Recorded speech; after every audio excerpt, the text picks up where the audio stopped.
First of all, I'd just like to thank you for doing this. That's all right. Also like to know a little bit about you, how you got started and how you became an adjuster and a little history before that. Boy, now that you might make sure you got another tape. I'm genetically altered.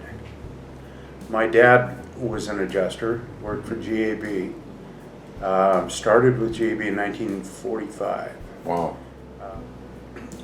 And of course, I wasn't even born then, but we lived in Spokane, Washington.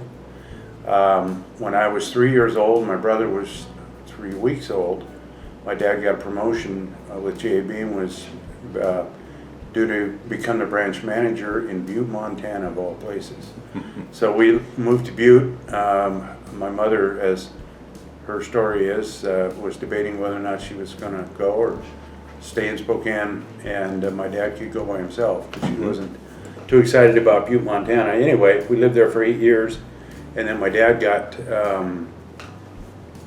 another promotion to general adjuster in Seattle, so we moved to Seattle in 1958, and of course that was still, I was still pretty young at that point, but ended up going into the Navy, and I served over in Vietnam. When I came back, I had been working in the electrical trade for an electrical contractor, and the problem was that they had a pecking order in how you became a journeyman, and at that point there was some significant minority pushes that I couldn't get over.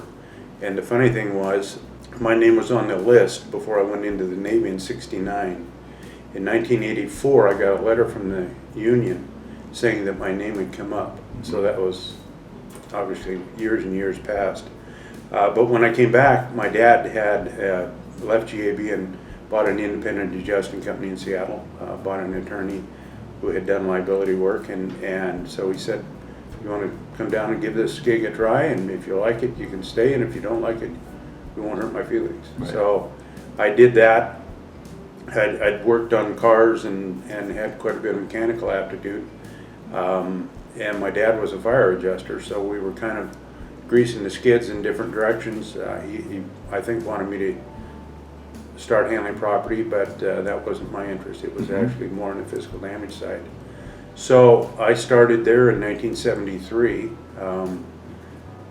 and my dad stayed there as the principal owner until 70, I think it was 78, and then he said, you know, I've done this so long, I'm gonna hang it up. So he stepped away, and I bought his interest out, and stayed with that company until we sold that company in 2000 to an insurance company. We were their third-party administrators, and they wrote login trucks, and they wrote non-standard auto business, and we had been their TPA since '94, I guess, so about 6 years. And the president of the insurance company actually was a guy that was known by many of the NTHECC members, and he started this insurance company out of his general agency.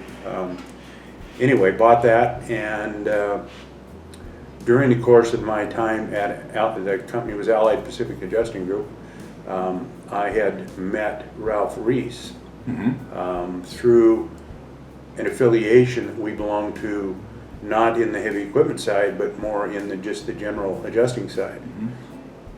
And I'd you know, at that point I'd been working, I started handling commercial auto in 1978 actually, and was part and parcel to another retired claims council member, Clyde James, who worked at that time the insurance company of North America.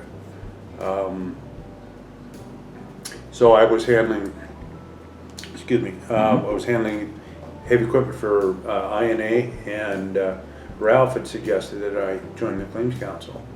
And this was in what year? It was actually playing golf with him in Phoenix. It was in 1981. Okay. And by the time I got around to doing all the stuff, and I was in Seattle, and at that time the claims council was more good old boys in the east in central U.S., so there really wasn't much other than Jim Leonard, I think, on the west coast. That was about it. Right. Ralph was in Salt Lake, and I happened to be at an adjuster meeting with Ralph and Rita in Phoenix, and that's when he encouraged me to join. So I went through the application process. The hard part was that I was doing work for companies that really weren't, I didn't really have a company sponsor per se. Right. So Ralph, I think Ralph at the time he was the president of the NTHECC, and so he kind of supported me, and at the time when I got in, I was pretty young, so everybody kind of called me the kid because everybody else was obviously much more mature than I was. So, and that was in 1983 that I got in, and of course the standing rule was when you're young and you're just getting started, you keep your mouth shut and you listen. So it took me about 15-20 years before I finally opened up a little bit, and I benefited immensely from the associations that I've made here, the friends that I've made here, the company people that are still around, and of course some that we've lost in the process. Right. And as you know, Ralph Reese just passed away here not too long ago. So,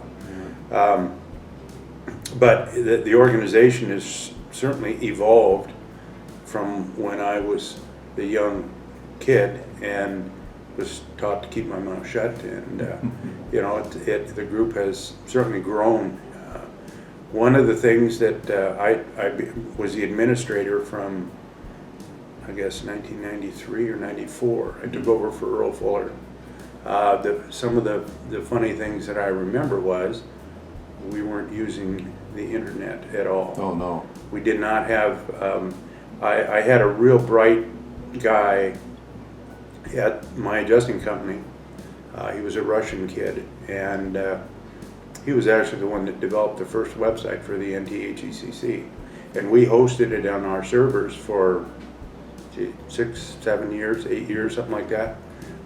So we developed the first website, and I remember at a couple of the board meetings when I first became the administrator and talked about this idea of speeding up things and using the emails, and people would look at me and say, well, I don't have an email.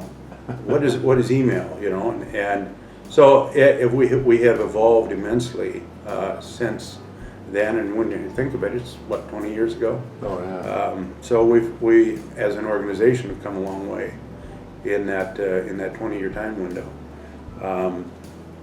Both, I think, and I guess my first interpretations were that it was kind of a good old boy club that they didn't really care whether they grew or not. They were comfortable in what who they were, what they were, and they really weren't susceptible to a lot of change. I can remember meetings that we'd have and just sit back and listen to some of the conversations that were going on, and I would shake my head and kind of question whether or not really they wanted to move forward at all. And obviously we've since moved beyond that, and I don't know what we got, 70 members now. Yeah, I'm not sure what the exact number is, but quite a few more than we did back in 20, 30 years ago, that's for sure. Yeah, and so that's all been positive, and that certainly are vivid memories, especially the meeting that we had in New Orleans with Bob. And Bob Crump was a great guy and a great friend, and he wanted to throw the biggest and best party that the council had ever had, and I think a lot of ways he did, other than at the time Bill Lyle was the president, and I can remember in the board meeting after the New Orleans meeting, and Bob had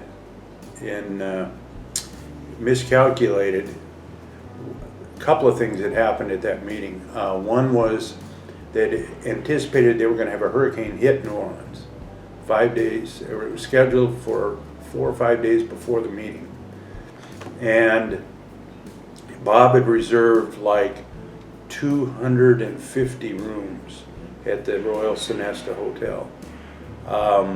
Well, the hurricane didn't hit, but the meeting attendance fell off significantly because of the fear of it. And of course, you know, Murphy's Law, Bob failed to take that into account, so he still had all those room nights hung out there. And then the other thing he did when we were doing it back then, individual adjusters were actually hosting the meetings, and his calculation failed to take into account the gratuities that needed to be added to all of the events, which was, I think, 18% for tip plus the taxes. It was like 28% of the entire cost of that meeting. Bob failed to take into account. So when it was all said and done, the council at that time wasn't flush with money. We were actually just about break even, and Bob's meeting put everything really in a mess. He felt terrible.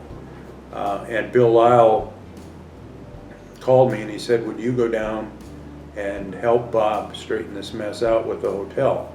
And you know, I have no reason to believe that the management at the Royal Sonesta was out to get us, but I got the significant feeling that that they were, whether they were mafia related or not, I don't know, but I was quivering a little bit when we sat down with the general manager at the hotel. And one of the things that saved our bacon was the fact that we had several of our guests had called the hotel before they arrived at the meeting and were told that the hotel was full and that they booked them actually in hotels near the Royal Sonesta. I used that in my negotiations, I guess, with the general manager, because they were trying to hang this, the room night issue and then the gratuities. It amounted to about it was nearly $50,000. Wow. And then we negotiated it down, a portion of it down to below $25,000. And the part that we were able to negotiate was the room night thing, because they were telling people that were calling that the hotel was full, and yet they were trying to say that we overbooked and that they had all these vacant rooms. Yeah. And we said, something's not right. So some of our guests ended up staying at other hotels, and we used that against them. So we negotiated it down to, I think, around $25,000, and that was primarily the gratuities and the taxes that we owed. And Bob Trump actually fronted that money out of his own pocket until the Claims Council had enough money till we could pay him back. So that was the infamous New Orleans meeting. And of course, I hosted the meeting the following year in Seattle, and I was shaking in my boots that we weren't going to have a calamity like that one. Yeah. But it was a great party, and I certainly miss Bob. Yeah, he was a great man. Yeah.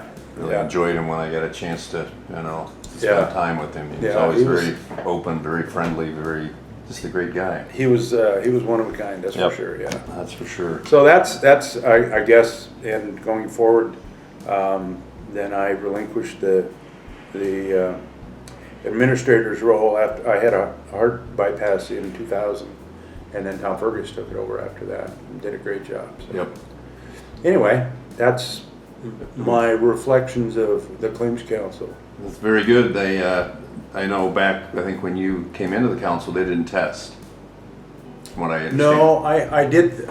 They did have a test, but it wasn't anything like we have now. Right. It was. I remember they wanted to know how many cubic inches was in an NTC 350 Cummins engine, and which side of the engine the turbo was mounted on, and how many hours to replace the bottom rail of a 40-foot utility reefer trailer at the time. But they didn't have any of the field, estimating any of that kind of stuff that they did then. No, it was totally different. I want to say that the test was oral. I think Ray Serafini was one of the guys that tested. So he might have been the first that they actually submitted, actually had a test, because Yeah. I know Chuck and Jim? Jim said that there was no testing. That basically you would get together and they would kind of pick their brains to see if they knew anything about. Mine. It was oral. It Okay. wasn't a written test. It was oral the same way, and it was, it primarily was truck and trailer, and then I remember later on being part of the testing committee that did some of the same stuff Right. to guys that were coming in after I did, and we had, it was, there were specific questions that we asked that were written, and we want to ensure that it was information that hadn't been passed around, but Right. it isn't nearly to the degree that it is now. I think the apprenticeship program is a terrific idea. That's a big plus, because there are people that want to do this and that are capable of doing it, but they need tutelage. And the program that they put together for apprentices is, I think it's great. Yep, I do too. Yeah. I think it's nice to see all this young blood coming in. Right. Yeah. I like to think that I'm still young, but Yeah. not quite as young as I used to be. Young at heart. Yeah. There You you know, go. yeah. I know that we've seen a lot of changes over the years, with, not only the size of the organization, but, the equipment has changed drastically from what it was 20, 30 years ago. Yeah. You Yeah. know. The interesting evolution of the diesel engine itself is amazing, because I remember used to doing total loss evaluations, and you'd have truck, Kenworth W900 with a NTHECC 350, and it had 220,000 miles on it, and the discussion was, it was due for an in-frame overhaul at 250,000 miles, and of course now all the engines will go to 1 million miles and not have to have a head bolt broke loose. Oh, So, no. yeah, so that certainly has changed, and just the sophistication of the equipment itself it really is. It's amazing, but time does that. Oh, yeah. You look down the road 30, 40 years from now, and they'll say the same thing about the Yeah. stuff that we're running on. What dinosaurs. Yeah, exactly. It's like how much things are going to Yeah, change. yeah. Well, I won't be around another 40 years, but if I am, maybe I'll be able to remember Yeah. anything. Yeah. But I know you became a member, and you were one of the people that we wanted to interview, because you had been a member for so long. Yeah. Kind of get some stories, and I think you did a great job of, I didn't even have to Reflection. ask you, reflecting. I didn't even have to ask the questions. I had pretty much right here, and you just went right through them without me having to ask them. Well, intuitive. No, I mean, even I think back, adjusting of claims itself has evolved. It used to be that the way that you worked a file, and all of the paperwork needed to conclude the claim, and now they blow through the proofs of loss. Some company people, they don't have the foggiest idea what the appraisal provision of a policy is, and over the years I've encouraged companies to utilize that to their benefit, and some of the people just act like, what in the heck are you talking about, and why would we want to do that, and I guess I'm more old school, and that's because of like I said, my genetically altered personality. And ironically, I'll share this, my daughter is an adjuster as well. So She is. She's a third generation claims person. How many children do you have? I had two. I got two daughters. One is the claims gal, and her husband worked for me for 10 years as a claims adjuster, doing more cat work than actually day claims. But he's moved into another vocation, but my daughter still works for me. So and I told her when she had her first child that if they directed my granddaughter down that road that I was going to come back someday and haunt them over that bad choice that they made. I had to break the chain somehow. Well, I say, it's probably even tougher for, we've got Amy, and now we've got, Chuck's got his daughter, and we've got more women becoming involved, which is great. But Yeah. I know it's tough it's still tough for them to get into this. It's been a long, long time. Yeah. Because the only other woman that was in the Claims Council, and I don't know if you ever knew Kitty Potts. I know the name because I was looking through the old directories. Yeah. Kitty was she was the only female member. Yeah. And we don't have one yet. No. So she might, Amy, I guess, Leonard is as close to being the second woman adjuster member of the Claims Council. So we'll see. Yeah, hopefully everything will turn out right. Yeah, yeah. Looking forward to it. She's a very hard worker. So. Yeah, yeah.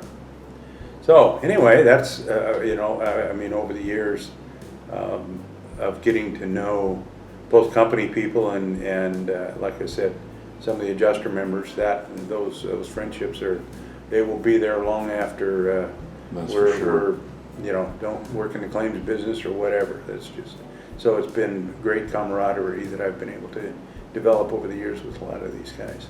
Yeah, and I know you said you served in Vietnam, and thank you for your service. Oh, thanks. I know that had to be tough. Well, it was an interesting time in my life because I had only been married a short time. I was stationed in San Diego. I was in the Navy or Naval Air. I was stationed to an air group, and I volunteered to go to Vietnam, believe it or not, and yet I chose not to tell my wife. And the funny thing is that when I first got back and told Brenda about where I had been, because not that I was trying to deceive her, but I was trying to protect her. She was working with a gal whose husband was an F-14 pilot, and there'd be times when Brenda would come home and say, Marilyn hadn't heard from Tom, and she was afraid he'd been shot down and all this. And I knew that I was going to go on this TAD, and I thought, I don't want to put her through that. So I told my dad, I said, if anything ever happened to me, you have to explain to my wife what I was trying to do in protecting her. And of course, it took about 10 years before she finally forgave me from withholding that information from her. And the whole time I thought I was doing the honorable thing. See, but anyway, that was a life experience. I was married. A lot of guys that I was stationed with, they were convinced they were going to get killed, and we all came home. So that was good. That was the good part. So anyway, another chapter of our lives. Yeah, yeah. Doesn't seem like it was that long ago either, does it? No, no, not at all. Anything else that you would like to add? No, I've cherished the opportunity to be a member of this organization. I think it's created professionalism in me as a person and individual, and the experience that I've gained from others is been tremendous. I mean, working as an independent, but yet interacting with company people, and we all have different insights into this business. And I don't know that anybody can say they know everything about it, but I think the ability to rely on other people with knowledge that might be outside of my realm or my scope of knowledge, I think that's been an invaluable tool for me over the years. And so after 43 years of adjusting claims, I can say that this organization has helped and matured me in being able to do my profession. So I appreciate that from all of you. I really appreciate that. I like being part of this organization. It's always nice to see everybody, and as you say, there's so many people here that know so much. You can learn something from everybody. Yeah. So. Yeah, my dad, who was, I thought of him as a very wise man. He used to try and instill in me the fact that you learn a lot more with your mouth shut than you do having it open. And so I would always try and remember that. And of course, then the inbreeding of the Claims Council early on of keeping your mouth shut, not saying a word, and listening was double reinforcement to what my dad had already told me, so, anyway. Well, I thank you. appreciate the time. Thank you. You bet, Steve. So much. Thank you.